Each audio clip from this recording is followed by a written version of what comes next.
Hari ini, saat senja menampakkan keindahan warnanya, gabungan indah antara oranye dan kelabunya menjadi saksi pernyataan kisah cintaku dengan Mas Dharma.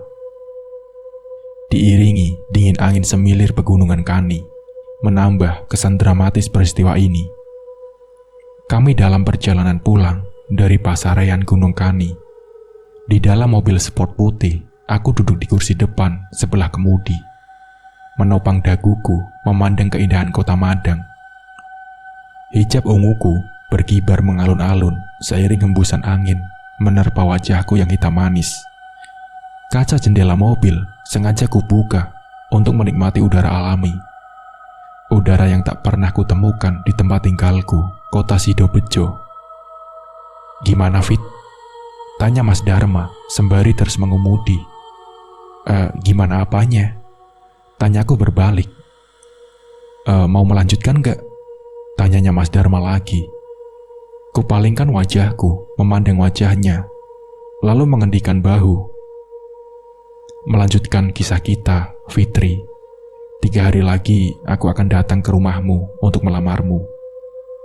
Aku terperangah, kaget dan tak percaya. Selama ini, kami hanya berteman tak lebih. Hubungan kami terbatas seperti kakak adik. Tiba-tiba, ia melantunkan kalimat yang membuatku tersipu malu. Sebab, sebenarnya aku pun menyimpan rasa yang sama untuknya. "Kamu bilang sama orang tuamu ya?" Aku tergelak.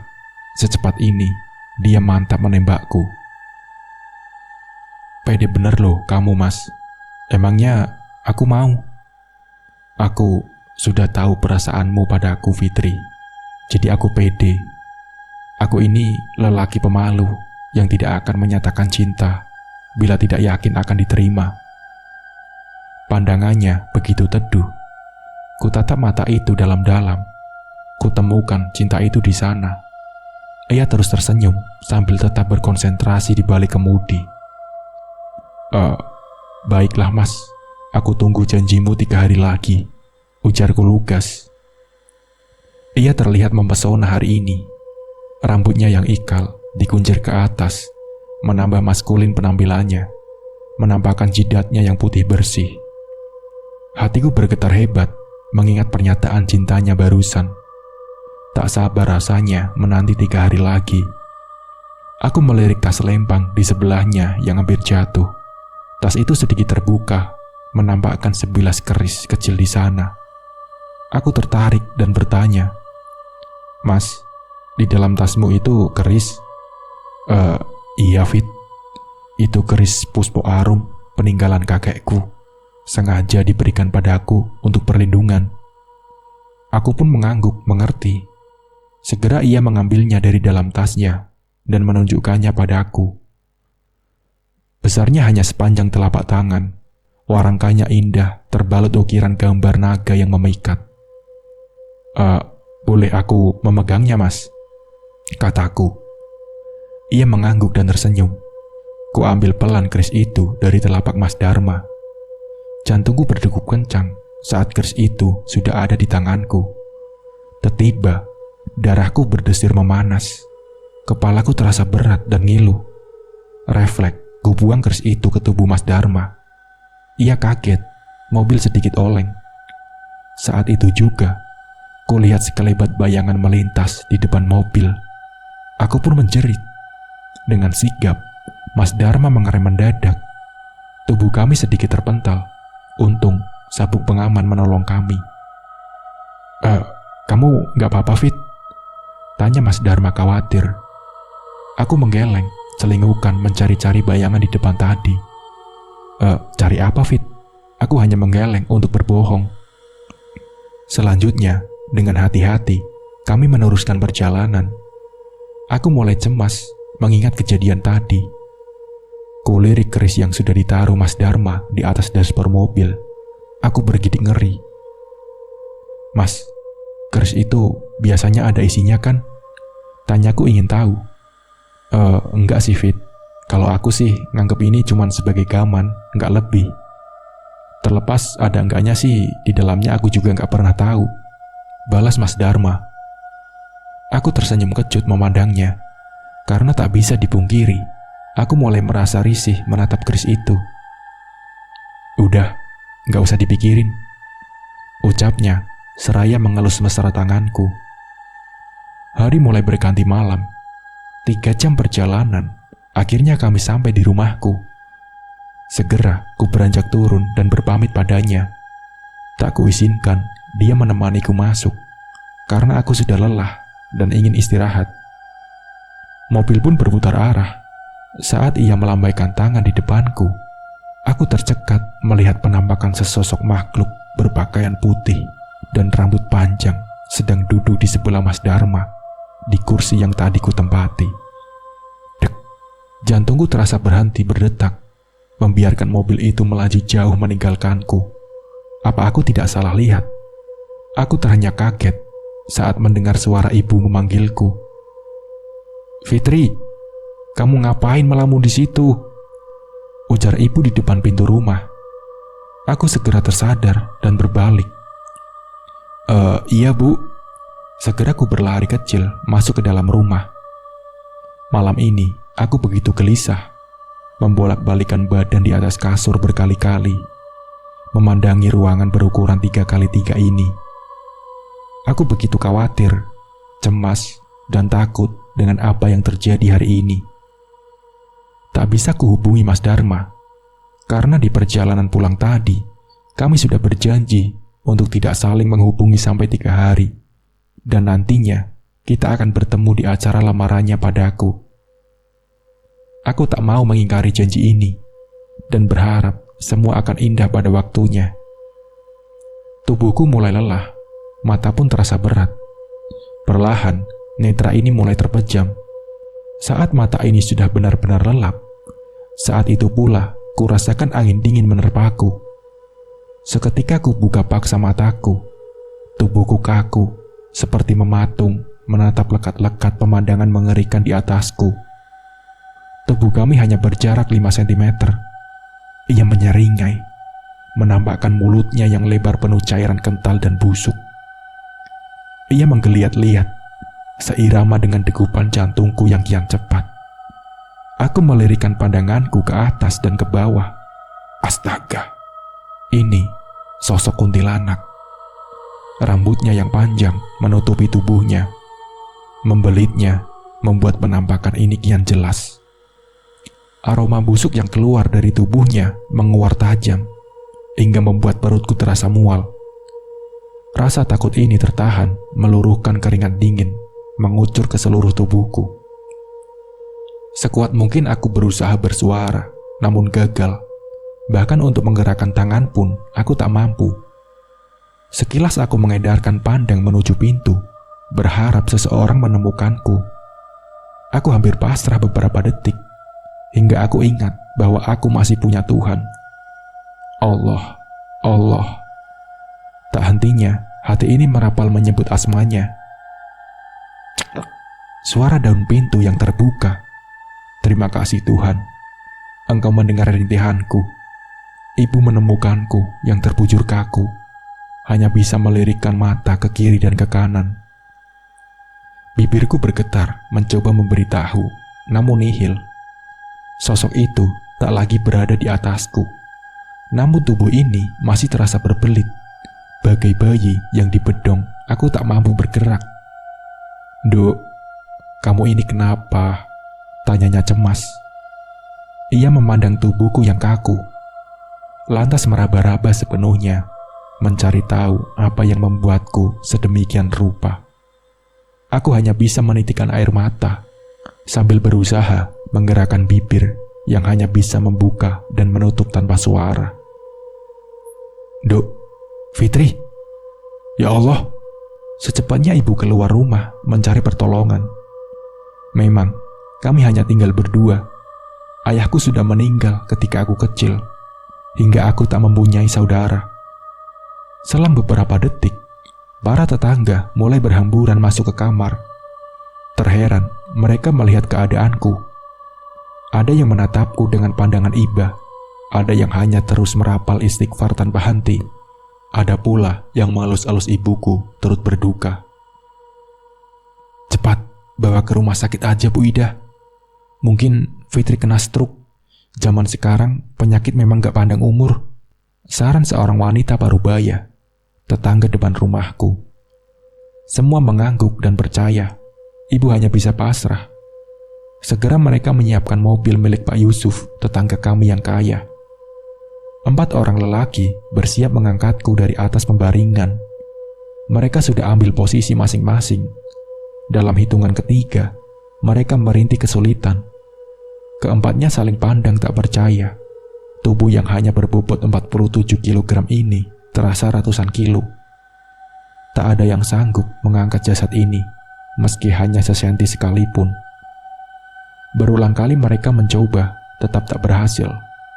Hingga membuat nafas saling memburu. Mereka akhirnya menyerah, menyatakan tak sanggup. Ibu semakin meraung-raung dalam tangisnya. Kulihat para ibu tetangga ikut larut dalam sedih. Sabar Bu Ida, kata itu yang berulang kali ku dengar. Semua hanya bisa menatapku dan ibu bergantian. Seolah tak percaya dengan apa yang terjadi, tak masuk akal. Karena terlalu lama, Pak Yusuf yang sudah menunggu di depan mencari tahu apa yang terjadi.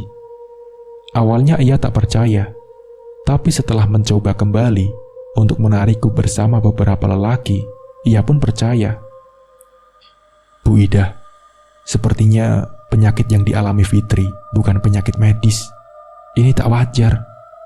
Sebaiknya ibu cari orang pintar aja deh, usul Pak Yusuf. Warga lainnya terlihat berkerumun saling pandang.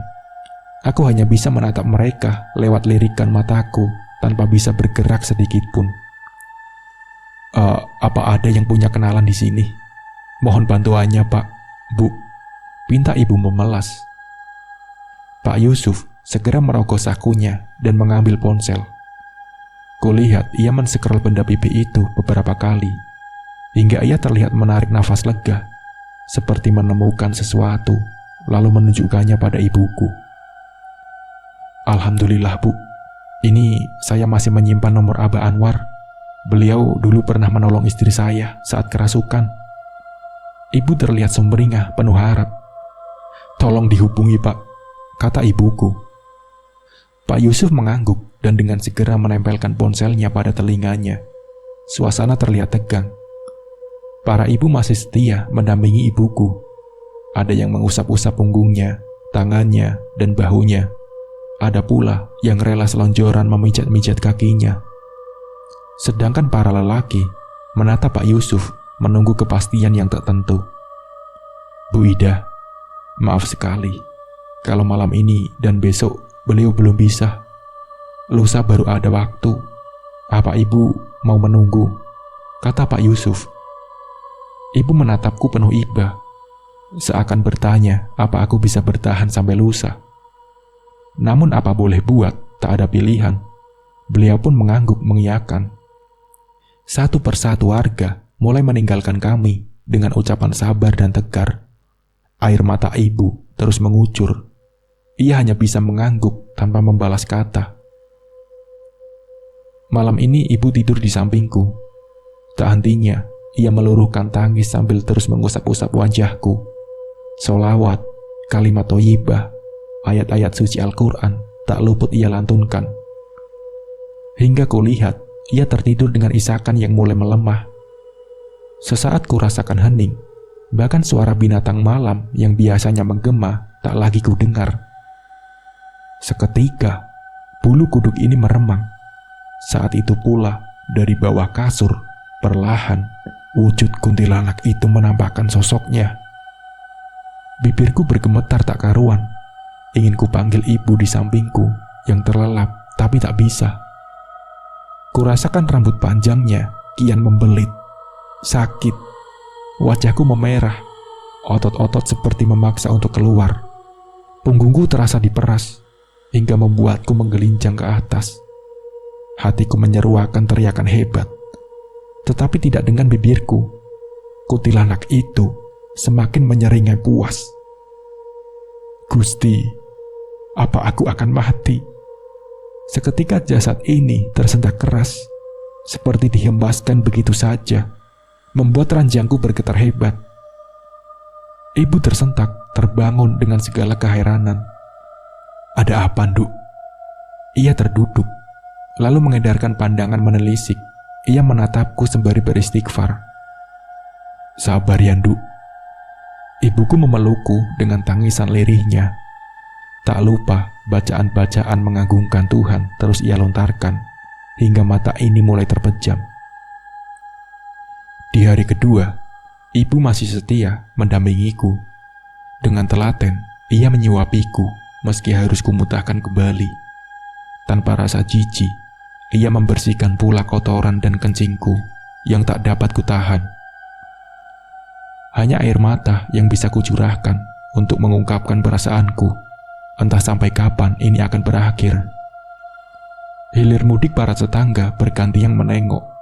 Banyak sekali makanan yang terkumpul di atas meja riasku. Iya, ibu yang seharusnya bekerja sebagai buruh pabrik, rela meninggalkan aktivitasnya untuk merawatku. Beruntung kami dikelilingi tetangga yang baik hati. Bahkan ada yang memberikan salam tempel berupa uang untuk kami. Seharian ibu hanya mengaji dan menangis. Hatiku luluh melihat kasih sayangnya yang besar padaku. Ingin rasa memeluk tapi apa daya. Tak sabar rasanya menanti hari esok, menunggu Abah Anwar menyelesaikan semua ini. Hari ketiga, pagi ini juga, deru mobilku dengar terhenti di depan rumah. Untung ibu baru selesai menyekaku, mengganti bajuku yang sudah pesing. Terdengar suara Pak Yusuf memanggil nama ibu. Segera ibu beranjak menuju panggilan suara. Tak lama, ibu masuk kembali beserta 2 orang lelaki, Pak Yusuf dan kuduga Abah Anwar. Melihat dari pakaiannya yang serba putih dengan peci hitam melingkar di kepalanya. Saat melihatku, seketika ia beristighfar kaget. Seperti sudah mengerti apa yang kualami. Perlahan ia mendekat, duduk di pojok ranjangku, memandangku lekat, lantas memegang kakiku. "Namanya siapa, Nduk?" Terbata-bata, mulutku berusaha menjawab, namun hanya bisa mengatup tanpa bersuara. "Fitri, Bah. Fitri Andriana." Ibu menjawab. "Bukan anakmu, Bu." Abah tersenyum, lalu memencet keras jempol kakiku. Tubuhku meliuk-liuk kesakitan, mulutku ternganga. Abah semakin memperkeras rapalannya, membuat suhu tubuhku kian panas. Saat itu pula, kuntilanak itu sudah berada di atasku, memelukku erat. Aku menggeleng-geleng tak karuan, berharap sosok itu melepaskanku. Ingin rasa ku ucap tolong sekuat tenaga kepada Abah. Bisakah ia melihat pemandangan ini? Akankah ia melepaskanku dari jeratan mengerikan ini? Sesaat ku rasakan pandangan yang mulai memudar, tubuhku melemah, aku pun pingsan. Saat tersadar, ku temukan diriku yang masih kaku, mencoba bergerak namun sulit. Tak berhasilkah Abah? Kulirik Abah Anwar yang masih berada di ujung ranjangku. Mulutnya terlihat bercakap. Di sampingnya Pak Yusuf berdiri dengan pandangan lurus yang sama dengan Abah. Kuikuti arah pandangannya yang bermuara pada ibu. Kulirik ibu yang terisak di sana. "Gusti, sia-siakah jalan ini?" Samarku dengar penuturan Abah bahwa kuntilanak yang menggangguku ingin aku mati secara perlahan. Ia tak ingin seketika menerkamku, karena baginya lebih asik menikmatiku tersiksa. "Bah, apa enggak ada cara lain?" tanya ibu di sela isakannya. "Ada, Bu, yang punya yang bisa ngusir." "Ah, Abah tahu siapa yang punya?" tanya ibu menelisik. Abah Anwar terlihat menggeleng. Ibu menunduk. Kulihat butiran air mulai merembus di ujung matanya. Pak Yusuf mendekati ibu dan mengelus punggungnya. "Kita sudah berusaha, Bu. Insya Allah nanti ada jalan lain." Setelahnya keduanya berpamitan pergi. Hari keempat.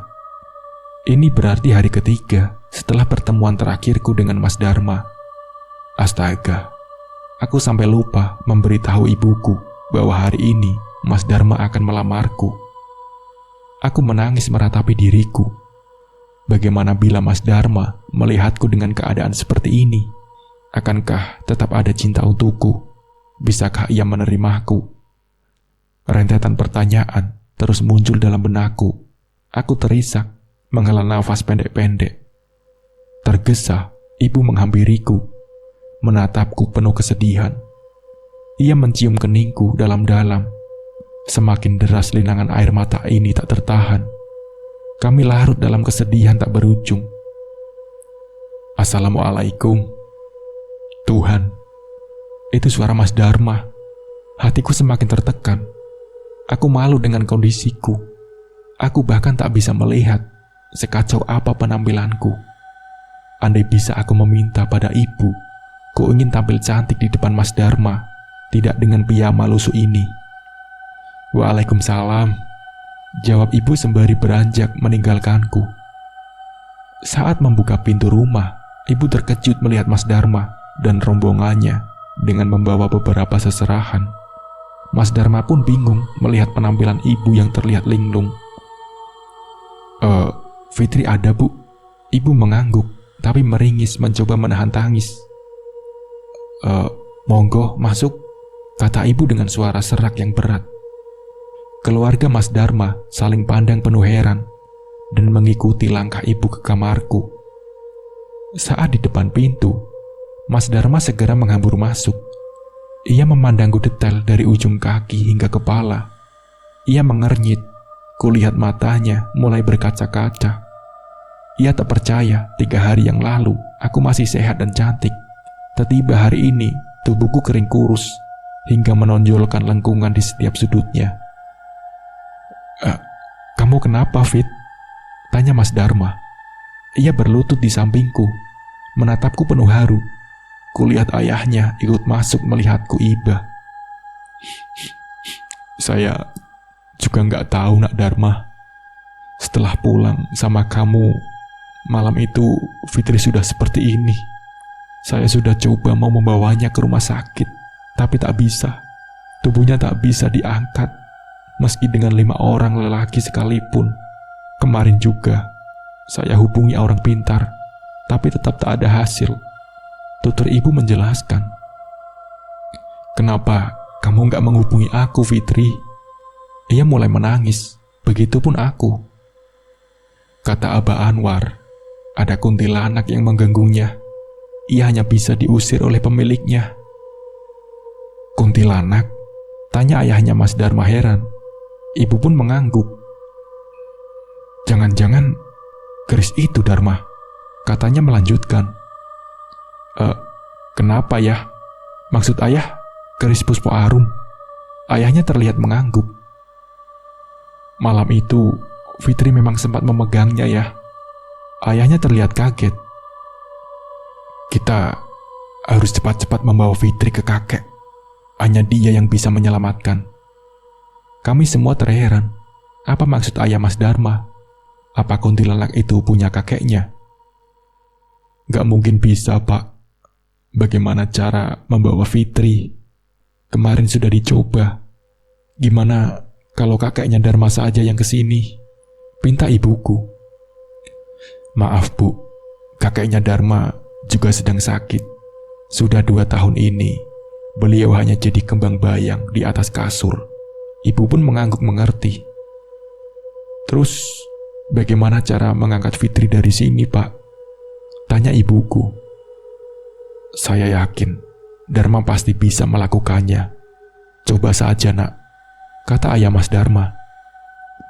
Benar saja, dalam satu hentakan dengan entengnya, Mas Dharma membopongku keluar kamar menuju mobil di depan rumah.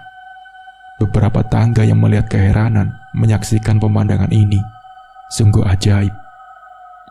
Tanpa menunggu lagi, Mas Dharma berpamit pada beberapa orang keluarga yang sudah diajaknya untuk melamarku.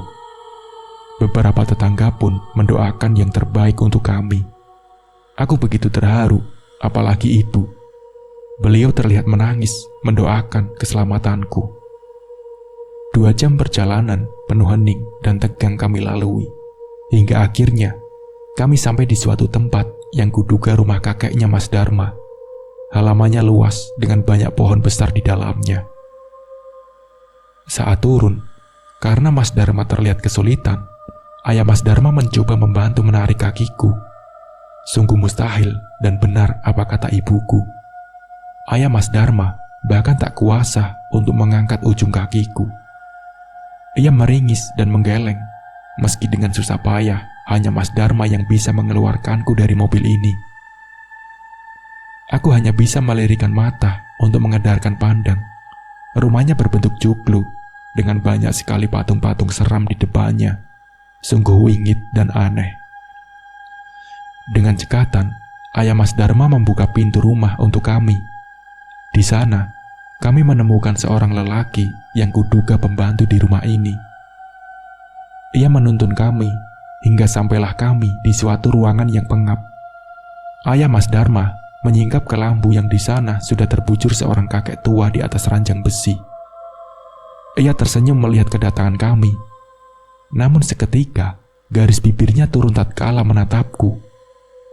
"Tidurlah di sini, Le," katanya sembari menggeserkan badannya memberi ruang.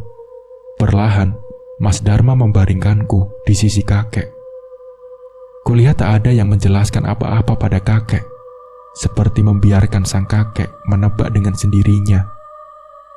Mas Dharma dan ayahnya hanya berdiri di depan ranjang ini, menanti kakeknya melakukan sesuatu. Aku tahu kamu cemburu, tapi ya jangan sampai mencelakai gini, Tonduk. Gadis ini gak salah apa-apa," kata kakek itu seketika. Aku yakin dia tidak bicara denganku. "Maksudnya bagaimana, Mbah?" pungkas Mas Dharma sedikit emosi. "Ya, ini Puspo Arum, kuntilanak yang ada dalam kerismu. Dia cemburu sama gadis ini. Emangnya kamu habis ngapain?" tanya kakek Mas Dharma. 3 hari yang lalu, aku menyatakan cinta pada Fitri. Dan setelahnya, Fitri memang sempat memegang garis ini, Mbah, jawab Mas Dharma. "Pantas saja," kata kakek sembari manggut-manggut. "Apa ayah bisa mengusirnya?" tanya ayahnya Mas Dharma. Di sebelahku, kakek tetap terbaring sambil tersenyum. "Sebenarnya, dulu memang aku yang menginginkannya mengisi keris itu. Aku ingin semua orang segan padaku.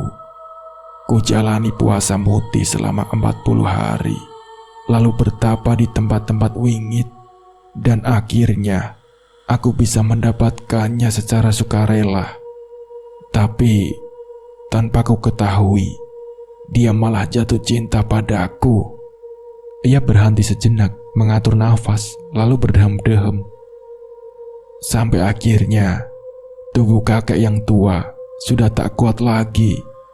Dan 2 tahun yang lalu, aku menyerahkannya pada Dharma, berharap ia menggantikan posisi kakek dengan jiwa mudanya," kata kakek Dharma. Kulihat Mas Dharma mengusap wajahnya dengan tangan kanan, seperti menahan emosi. Jelas saja, dia hanya mau dibopong sama Dharma. Ternyata ini masalahnya, kata ayah Mas Dharma. "Jadi, ayah juga tahu kalau keris itu ada isinya?" kata Mas Dharma. "Ayah hanya sekedar tahu, tapi kakek tak pernah memberi penjelasan seperti ini. Sekarang, apa ayah bisa mengusirnya dari Fitri?" tanya ayahnya Mas Dharma. Kulirik kakek yang tersenyum, lalu mengelus tanganku.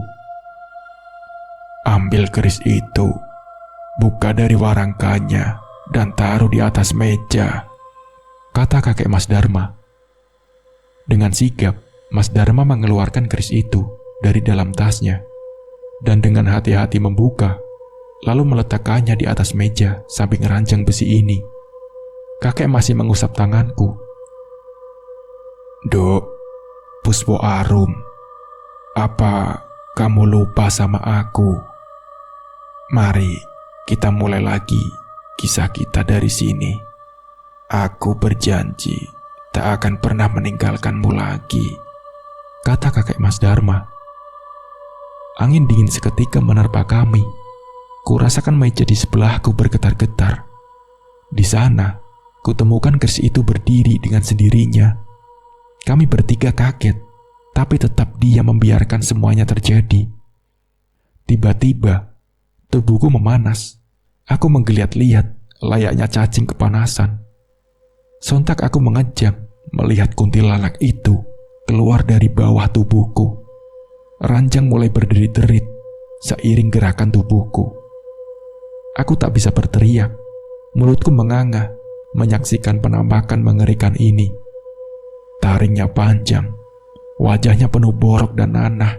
Bau anyir menyeruak memenuhi ruangan. Perlahan, jeratan rambutnya terlepas dari tubuhku. Ia tersenyum nyengir, menampakkan mulutnya yang penuh cairan dan belatung. Benar-benar memuakkan, membuat perutku seperti teraduk-aduk ingin muntah. Kulirik Mas Dharma dan ayahnya. Mereka terlihat bergidik, ngeri menyaksikan aku seperti ini. Tak bisakah mereka melihat kuntilanak ini? Tak hentinya kakek mengelus tanganku, hingga sampai jeratan rambut terakhir. Kulihat kuntilanak itu menerkam tubuh kakek. Kakek! Sontak aku terduduk dan bisa mengeluarkan suara. Kakek mencengkeram erat tanganku yang tadi dielusnya. Ia sedikit mengejang, lalu diam. Aku menoleh ke belakang, melihat keris itu terbaring kembali. Mas Dharma dan ayahnya segera menghambur mendekati kakek. Mereka menangis histeris melihat kakek yang sudah kaku tak bernapas. Kami tak menyangka kakek mau menyerahkan nyawanya demi aku. Di sampingku, Mas Dharma menangis terseduh. Begitupun ayahnya yang duduk di pojok ranjang memeluk kaki kakek dengan tangisan yang menyayat hati. Setelah memberitahu semua keluarga, satu persatu keluarganya datang memenuhi rumah kakek. Kulihat ibu juga hadir bersama rombongan keluarga Mas Dharma yang tadi diajaknya ke rumah. Saat melihatku, ia berlari memelukku sambil menangis. Tak menyangka aku sudah normal seperti sedia kala. Bu, kakek sudah mengorbankan nyawanya demi aku, Bu.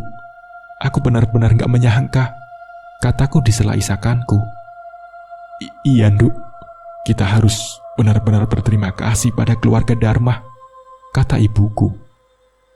Ayah Mas Dharma tiba-tiba datang menengahi kami. Fitri, kami sekeluarga sudah sepakat akan menikahkan kalian berdua sekarang juga di depan jasad kakek. Mohon jangan menolak, pintanya memelas. Aku dan ibu mengangguk bersamaan. Tak mungkin kami menolak melihat pengorbanan kakek padaku. Seorang wanita parubaya menghampiriku dan mengajakku masuk ke dalam kamar. Ibu mengekor di belakangku. Di sana, beliau mengganti baju piyamaku dengan gamis yang cantik berwarna pink salem. Lantas, sedikit mempoles wajahku. Ia menyuruhku memakai hijab khimar panjang yang warnanya senada dengan gamis. Setelahnya kami dituntun ke ruang tamu, di mana jasad kakek disemayamkan. Tepat di depan kakek yang terbaring, aku dan Mas Dharma duduk di depan ayahnya dan seorang lelaki. Mungkin beliau seorang mudin atau ustadz yang akan membimbing kami melangsungkan akad nikah. Mas Dharma menjabat erat tangan ayahnya mantap. Dengan bimbingan sang mudin, Mas Dharma mengucapkan ikrar suci tanpa celah. Nah, akhirnya aku dan Mas Dharma sudah sah menjadi sepasang pengantin. Seperti itulah ceritanya. Semoga dari cerita ini kita bisa mengambil hikmah dan pembelajarannya. Mungkin cukup sekian dari saya. Wassalamualaikum warahmatullahi wabarakatuh.